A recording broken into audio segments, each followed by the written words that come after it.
నీలాంజనసమాభాసం రవిపుత్రం యమాగ్రజం ఛాయామార్తాండసంభూతం తం నమామి శనేశ్వరం. ఓం శ్రీ జగద్గురవే నమః. జగద్గురువైనటువంటి శనీశ్వర మహారాజ్కి జై హో. మనకి శని జయంతి ఈరోజు. శని జయంతి అంటే ఎప్పుడు వస్తుందంటే వైశాఖ మాసం కృష్ణపక్షం అమావాస్య తిథి రోజున వస్తుంది. కాబట్టి ఈరోజు శనివారం అవడం కూడా చాలా విశేషమైనటువంటి రోజు. శనివారంతో కూడినటువంటి శని జయంతి రావడం చాలా అదృష్టంగా భక్తులంతా కూడా భావించాలి. అయితే 30 సంవత్సరాలకి ఒక్కసారి ఈ శని జయంతి వస్తుంది. తన సొంత రాశి అయినటువంటి కుంభరాశిలోకి మరి ఈ యొక్క శని ఉన్నప్పుడు ఈ యొక్క శని జయంతిని మనం జరుపుకుంటాం. కాబట్టి ఈ శని అంటే కర్మకి, ఆ తర్వాత ఈ యొక్క డిసిప్లిన్కి, క్రమశిక్షణకి మారుపేరన్నమాట. ఆయన్ని కర్మ ఫలదాత అంటాము, అలాగే కర్మ కారకుడు అంటాము. కర్మకి కారకుడైన మళ్ళీ ధర్మానికి కూడా ప్రతీక అన్నమాట.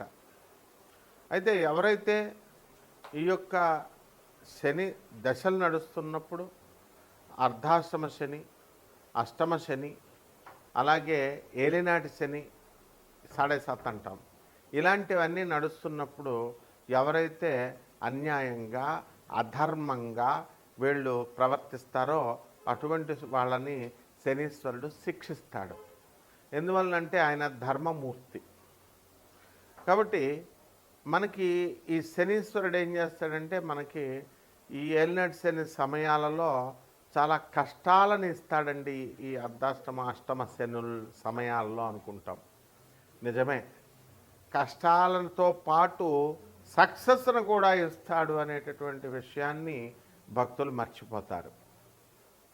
అంటే ఇతర మనకి మిగతా 8 గ్రహాలు కూడా మనకి ఏం చేస్తాయంటే సుఖాలను ఇస్తాయి, అలాగే ఫలితాలను ఇస్తాయి, చాలా స్పీడ్గా ఇస్తాయి. కానీ శనీశ్వరుడు మాత్రము చాలా స్లోగా, మందుడు అంటాం ఆయన్ని, స్లోగా నడుస్తాడు. ప్రతి ఒక్క గ్రహము కూడా ఒక సంవత్సరం లోపల లేకపోతే సంవత్సరంలో గిర్రమని తిరిగేసి ఒక రాశిలో ఉంటారు. తర్వాత తొందరగా ముగించుకొని వేరే రాశిలోకి వెళ్ళిపోతారు. కానీ శనీశ్వరుడు మాత్రం 2.5 సంవత్సరాల పాటు ఒక్కొక్క రాశిలో ఉంటూ వస్తాడు. కాబట్టి అతని యొక్క సహజ నైజం ఏమిటంటే ఆలస్యంగా ఇచ్చినప్పటికీ కూడా అద్భుతమైనటువంటి ఫలితాలను ఇస్తాడు. రాజయోగ కారకుడు ఆయన. శని యొక్క అనుగ్రహం లేనిదే ఏ జీవికి కూడా ఆయుర్దాయం అనేటటువంటిది పరిపూర్ణంగా ఉండదు. అంటే లాంగిటివిటీ ఆఫ్ లైఫ్ని ఇచ్చేటటువంటి ప్లానెట్ శని మహారాజ్ అన్నమాట. అలాగే ఇతర ప్లానెట్స్ అన్నిటిని కూడా మనం ఏమని చెప్పుకుంటామంటే మనకి ఈ యొక్క క్రమశిక్షణ ఇవన్నీ కూడా ఉన్న క్రమశిక్షణ నేర్పించిన శని మాత్రము మనము దేవుడు, శని దేవుడు అంటాం. మిగతా ప్లానెట్స్ని మామూలుగా గ్రహాలు అని అంటాం, కుజగ్రహము, బుధగ్రహము ఇలా అంటాం. కానీ శనిని మాత్రం దేవుడు అంటాం. ఈ యొక్క శని తన మాతృభక్తి చాలా ఎక్కువ ఛాయాదేవ తన తల్లి అయినటువంటి ఛాయాదేవి పట్ల. ఆ విధంగా ఎవరికైతే శని బ్రహ్మాండంగా ఉంటుందో, ఉచ్చస్థితిగతుల్లో ఉంటాడో శని, మరి తులారాశి, వృషభ రాశి లాంటి స్థానాల్లో, మకరం, కుంభం లాంటి స్వక్షేత్రాలలో ఇలా ఉన్నప్పుడు ఆ యొక్క జీవికి తను మాతృభక్తిని కలిగిస్తాడు. అంటే తల్లి వల్ల లాభాలను కలిగిస్తాడు. తల్లి వల్ల ఈ అబ్బాయి, ఈ జాతకుడు వృద్ధి చెందేలాగా తల్లి సలహాలను పట్టుకొని ఉంటాడనమాట. ఒకటి ఎవరైతే తల్లిని అవమానిస్తారో అటువంటి వాళ్ళని శని నిర్దాక్షిణ్యంగా నిర్దయగా శిక్షిస్తాడు. తన సొంత తండ్రి అయినటువంటి సూర్యభగవానుణ్ణే ఆయన నిర్దాక్షిణ్యంగా శిక్షించాడు, తన తల్లి ఛాయాదేవిని వదిలేశాడని. కాబట్టి ఇలా మరి ఈ శని జయంతి రోజున మనం ఏం చేయాలండి అని అంటే, ఆ రోజున తెల్లవారుజామునే నిద్ర లేవాలి, సూర్యుడు రాకముందే. ఆ తర్వాత తలంటు స్నానం చేసి నల్లని వస్త్రాలను ధరిస్తాము. అలాగే చక్కగా ఇంట్లోనే అందరికీ కూడా చాలామందికి తెలియంది ఏంటంటే, శని జయంతి లేదా శని అభిషేకం అని అనగానే గొళ్ళకు పరిగెత్తుతారు. ఇది మానేసేయండి ఫస్ట్. నవగ్రహారాధన ఇంట్లో కూడా చేసుకోవచ్చు, శనీశ్వర ఆరాధన. అది నార్త్ ఇండియాని చూసి మనం నేర్చుకోవాలి. అందువలన శని యొక్క ప్రతిమని కానీ, శని యొక్క ఫోటోని కానీ, మన విగ్రహాన్ని కానీ ఇంట్లో పెట్టుకొని మనము ఆ రోజున చక్కగా పూజా మందిరం దగ్గర కొన్ని బియ్యం వేసి దానిపైన చక్కగా తమలపాకు వేసి దానిపైన ఈ శనీశ్వరుడి యొక్క విగ్రహాన్ని మనం ఏర్పాటు చేసుకున్న తర్వాత మనం ఏం చేయాలంటే, మస్టర్డ్ ఆయిల్ అంటే ఈ యొక్క ఈ నూనె ఏంటది, ఈ యొక్క ఆవాల నూనె లేదా సీసమి అంటే నువ్వుల నూనెతో మనము ఈ యొక్క సీసెమ్ సీడ్స్, నువ్వుల గింజల నుంచి తీసినటువంటి ఈ యొక్క నువ్వుల నూనెని వెలిగించితో దీపారాధన చేయాలి శనీశ్వరుడికి. అలాగే నువ్వుల నూనెతో ఆ యొక్క విగ్రహానికి శనీశ్వరుడి యొక్క నామాన్ని జపిస్తూ మనము ఈ యొక్క బీజమంత్రాలను కూడా ప్రామ్ అనేటటువంటిది శనీశ్వరుని యొక్క బీజము. మరి ఓం ప్రాం నమః అంటూ ఓం ప్రాం ప్రీం అట్లా చెప్పుకుంటూ శనీశ్వరాయ నమః అంటూ మనము శనీశ్వరుడికి అభిషేకం, తైలాభిషేకం చేస్తాం. అలాగే ఈ రోజున వికలాంగులకి, పేదవారికి, సాధువులకి, తర్వాత ఈ యొక్క అనాథలకి కనుక దాన ధర్మాలు ఎవరైతే చేసుకుంటారో శని జయంతి రోజున, ఆ రోజున విపరీతమైనటువంటి పుణ్య ఫలము ఈ చేసినటువంటి వాళ్ళకు వస్తుంది. మిగతా రోజుల్లో చేసేది వేరు, శని జయంతి రోజున చేసేటటువంటిది చాలా అద్భుతమైనటువంటి ఫలితాలను ఇస్తుందన్నమాట. అలాగే శని రాజ్యాధికారాన్ని ఇస్తుంది కాబట్టి శనికి ఎవరైతే రాజకీయ నాయకులు ఉన్నారో అటువంటి వాళ్ళంతా కూడా మరి మన శనీశ్వరుడికి చక్కగా ఈ యొక్క రాజయోగాన్ని ఇమ్మని చెప్పి ప్రార్థిస్తారు శని జయంతి రోజున. అలాగే ఈ యొక్క శని అభిషేకాలతో పాటు మనకి వీలున్నంత వరకు దాన ధర్మాలు ఇవన్నీ కూడా మనం చేసుకుంటాం. అలాగే చిమ్మిలి ఉండల్ని తయారు చేసి మనం నైవేద్యంగా శనీశ్వరుడికి మనం పెట్టుకోవచ్చు, లేదా బెల్లం మొక్కని నివేదనగా శనీశ్వరుడికి మనం పెట్టుకోవచ్చు. ఈ శని జయంతి రోజున ఓం శనేశ్వరాయ నమః అనేటటువంటి మహామంత్రాన్ని 108 సార్లు మనము జపించవచ్చు అన్నమాట.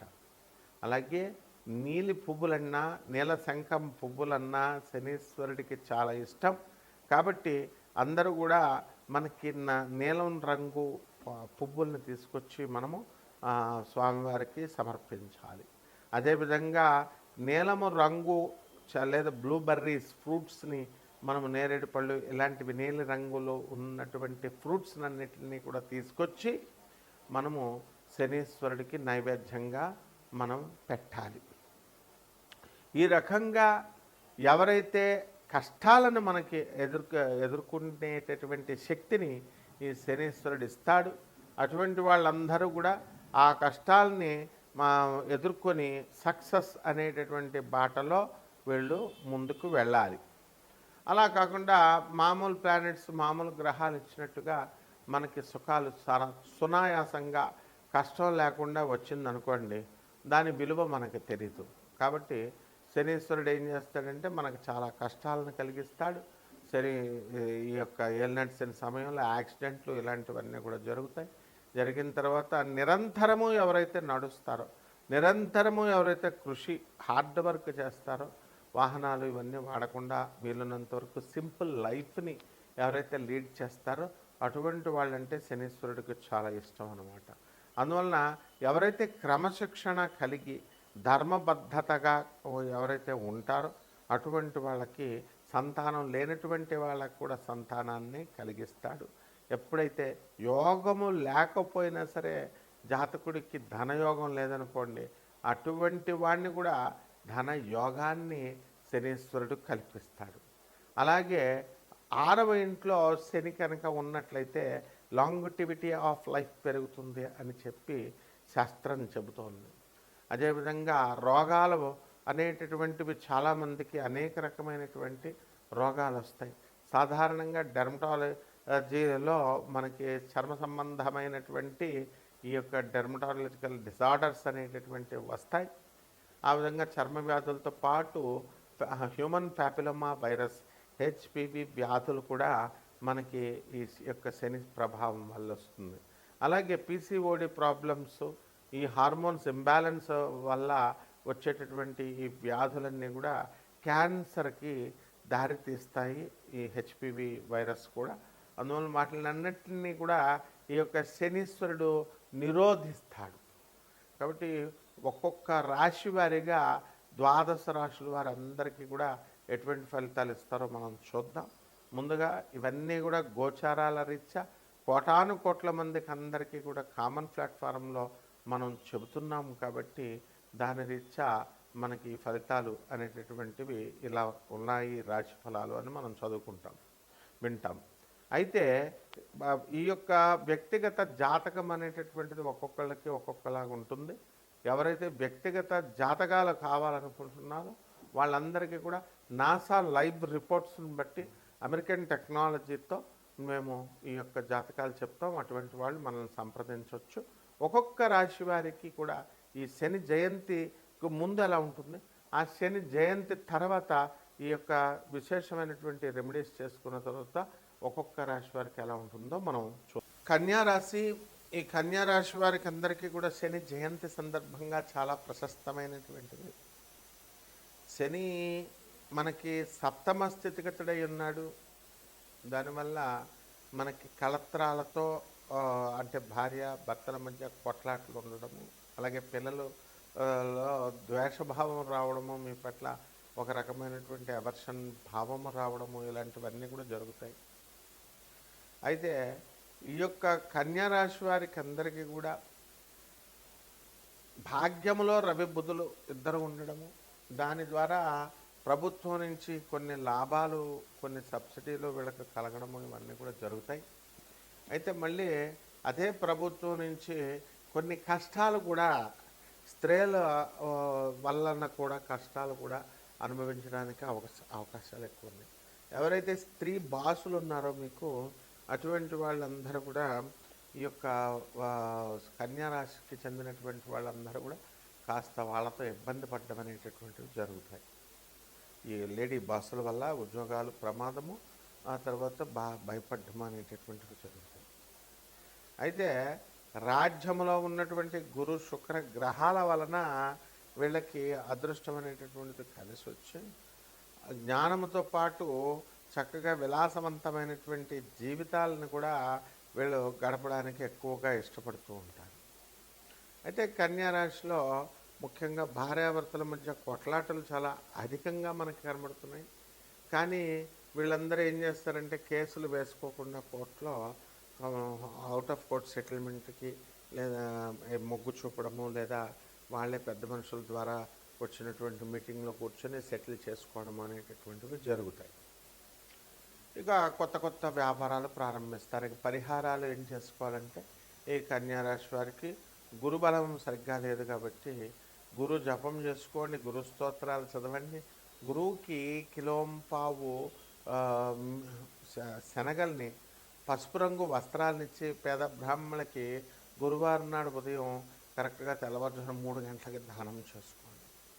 అలాగే దశమహావిద్యల్లో ఒకటైనటువంటి ఈ యొక్క మహంకాళి అమ్మవారి యొక్క హోమాన్ని కానీ, అమ్మవారి యొక్క మంత్ర జపాన్ని కానీ చేసుకోవడం ద్వారా బ్రహ్మాండంగా ఉంటుంది. అలాగే రావి చెట్టుకు నీళ్లు పోసి దేవతా వృక్షంలా పెంచాలి.